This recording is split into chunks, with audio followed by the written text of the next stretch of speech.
Welcome to Season 3 of Under the Sisterhood, Women Making the World Healthier. We'll be featuring a series on investing in women's health, showcasing 5 powerhouse investors and venture capitalists over the next 5 weeks. Our conversations will focus on many different aspects of women's health and wellness. We'll examine women's health in general, sexual health, reproductive health, and menopause, and what it means to invest in them. This is a podcast to celebrate women and all that they do in our world. I'm Elizabeth Elfenbein. Let's get under the hood. Today, we're getting under the hood of Jess Karr, a daughter, sister, friend, and women's advocate, and the founder and general partner of Coyote Ventures, an early-stage venture capital fund investing in women's health and wellness.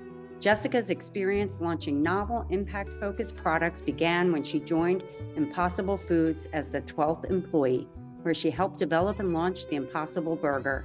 She has since worked with startups internationally as an innovation consultant and as a principal with a family office. She is an LP in women-led funds, and her angel investments have all become unicorns. Jessica holds an MS in Biochemistry from UC San Diego, an MBA from Presidio Graduate School, and a BA in Philosophy from Texas State University. Jess lives in the Bay Area with her rescue pom and enjoys swimming in the bay. Welcome. Thank you so much. Thanks for the great intro. Well, you have a wonderful story. I'm so excited. Season 3 is all about women making the world healthier. And I think it's amazing, the series we're doing with the Women's Health VCs, because you're investing back into women.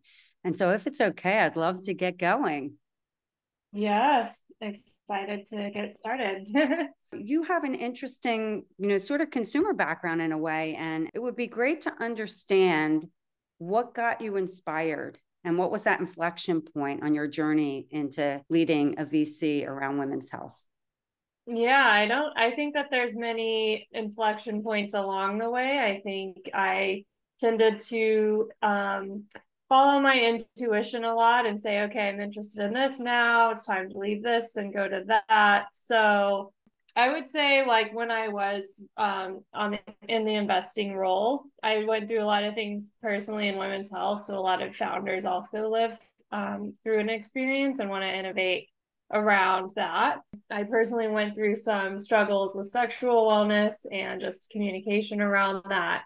And just realized, I was actually first researching about the orgasm gap, the fact that women, struggle more with orgasms and heterosexual encounters. And so that's what turned me on to the industry from the beginning. And then just realizing from there how many other underserved areas there are in women's health. And my mom was an OBGYN nurse, so it definitely went back all the way back to my roots, but I felt like a lot of little parts around the journey were also turning points, like getting the job at Impossible early on, before I even knew what a startup was. And then, deciding when to leave that and when to pursue the business degree. So there's a lot of turning points along the way. And I would say it was never clear to me always, like, exactly where I was going to go and end up. What I read was that you started Coyote in 2021. So that's fairly recent, but you have when I look at the portfolio, it's really a nice broad portfolio. What was your first investment and why?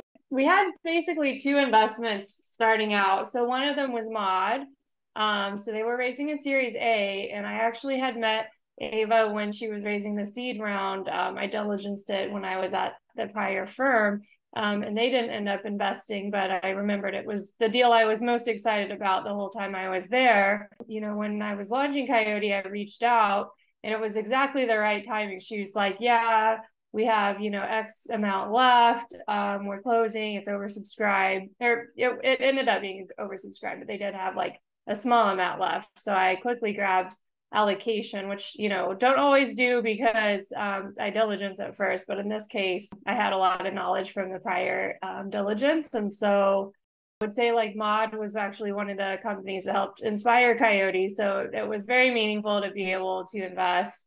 And the other one we did at the same time is called Weil. It's supplements and tinctures for women 40 plus, and I really loved that, still love, but at the time my thinking was, the team was really rock star. So they didn't even have their website live yet, but obviously I had previews on what the branding was, what the products were. I knew that the team had the right like relationships to really launch and scale and start selling this in, they launched in Whole Foods soon after, for example. So we basically when we did our first close, those were the first 2 checks wired. So it was about the same time. With your breast cancer product, with the, and that would be what, prevention?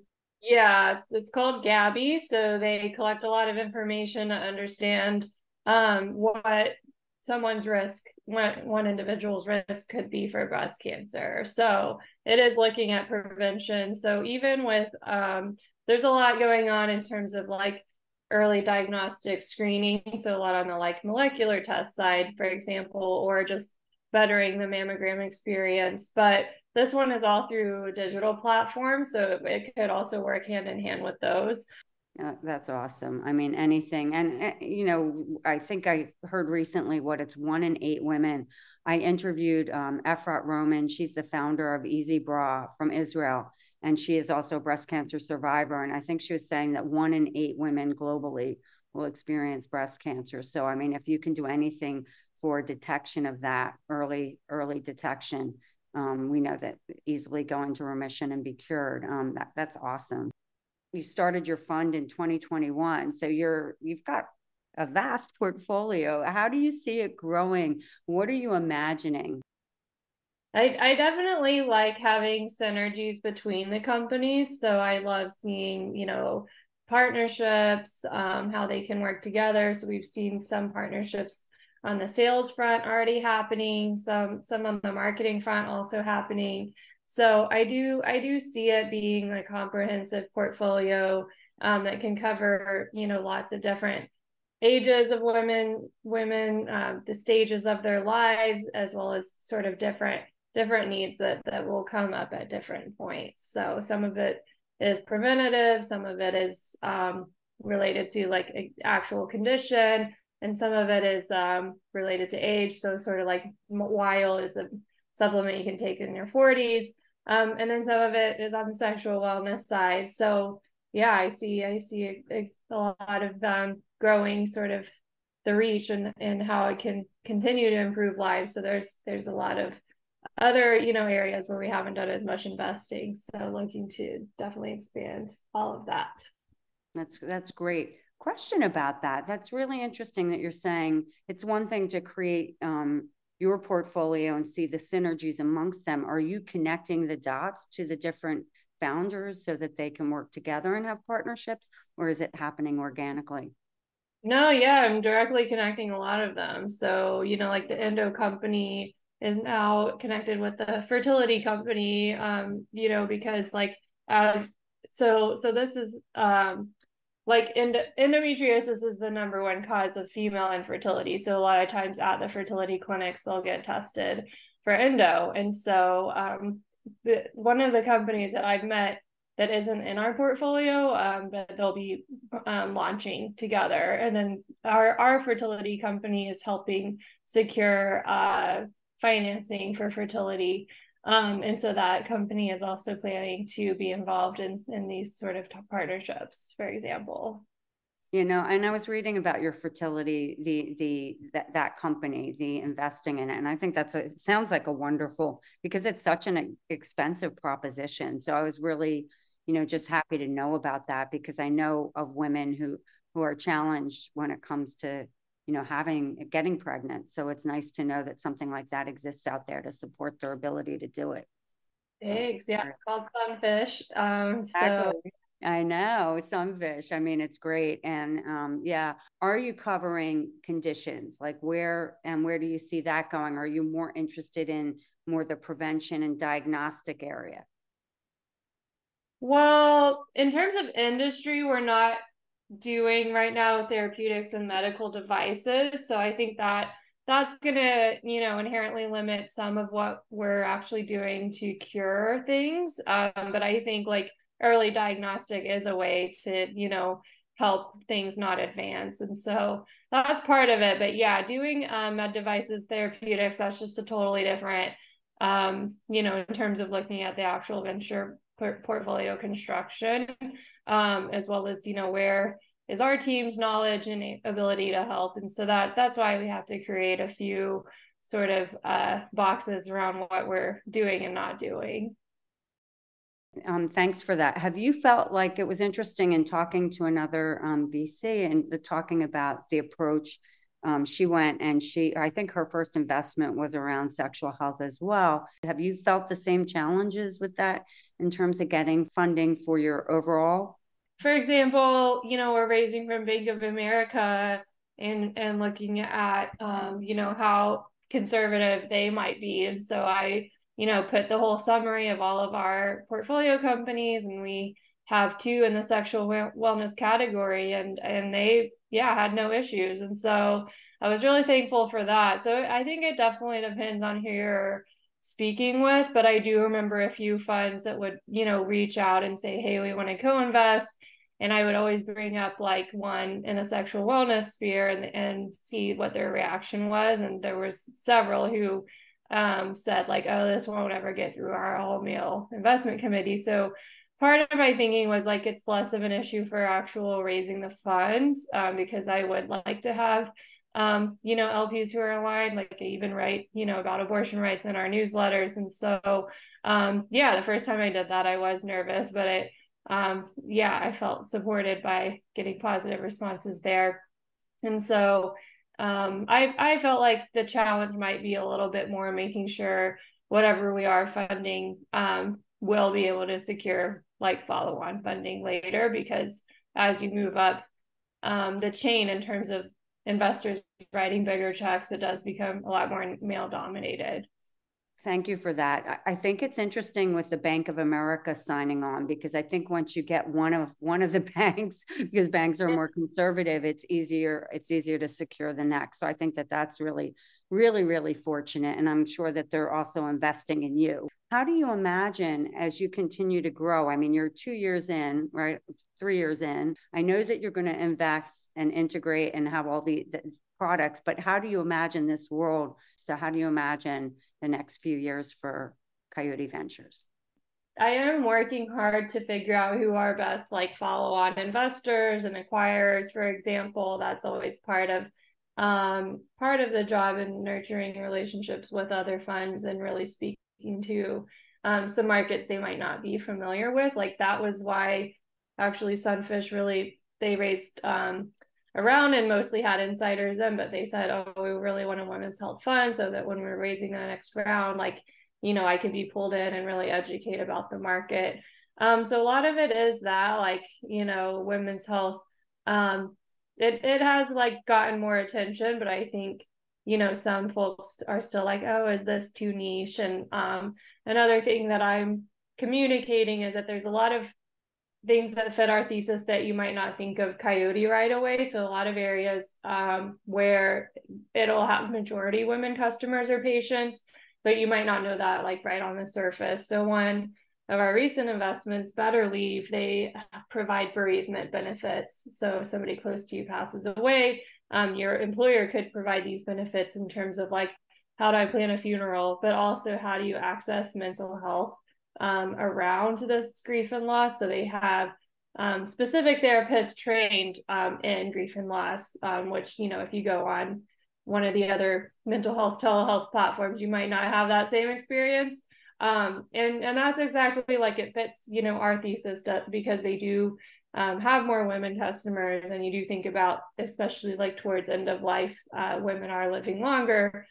So yeah, there's a lot of things that still, like, it's not a broadening of our thesis. It's very much like advancing health. But there might be a lot of companies like that we'll do next that people might not have thought of Coyote right away, because usually they associate Coyote with like only women specific type conditions.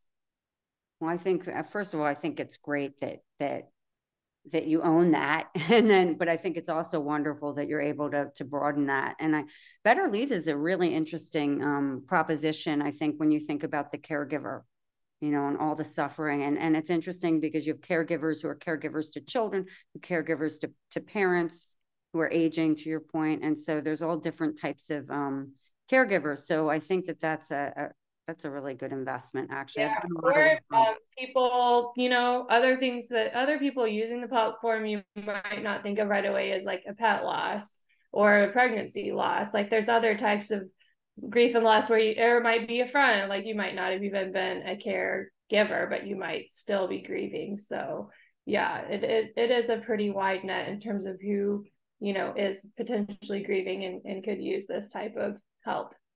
What are you passionate about? What is it that, makes you want to do it separate of making money? I mean, clearly you've been lucky. You've been like investing in all these unicorns. That's a pretty great run. But what gets you excited about it, about what you're doing today?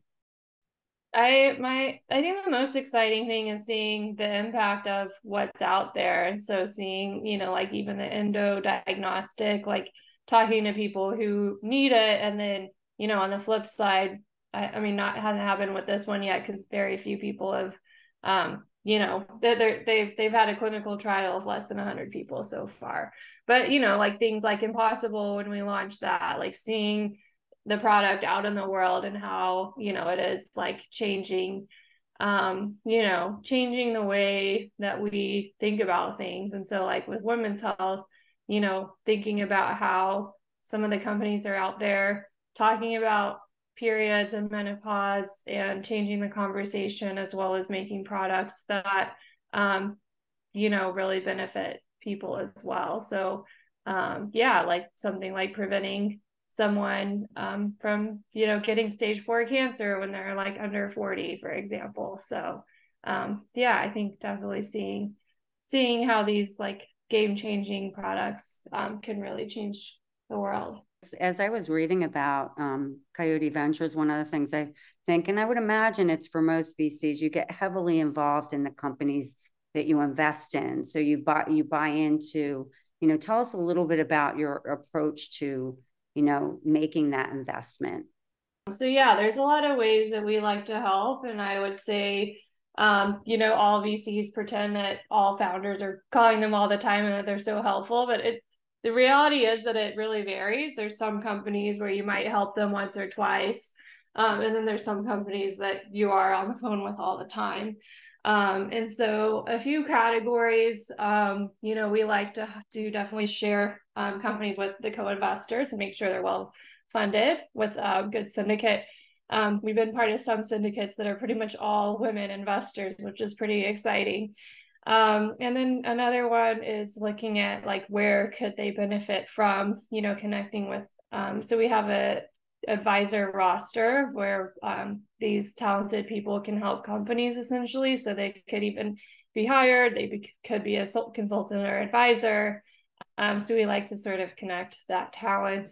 And we've also been able to help some on the product side. So like understanding more like product communication of like while getting into whole foods, looking at the literature of these like plant-based phytoestrogens, how do they affect health, and helping them with that information that they shared for whole foods. So that was kind of a unique way to help. But yeah. This is your platform today to give a message to women around the world, ages 18 to 100. What do you want to say to women around the world from all different cultures and backgrounds? Well, I think my message is to keep in touch with your feminine values.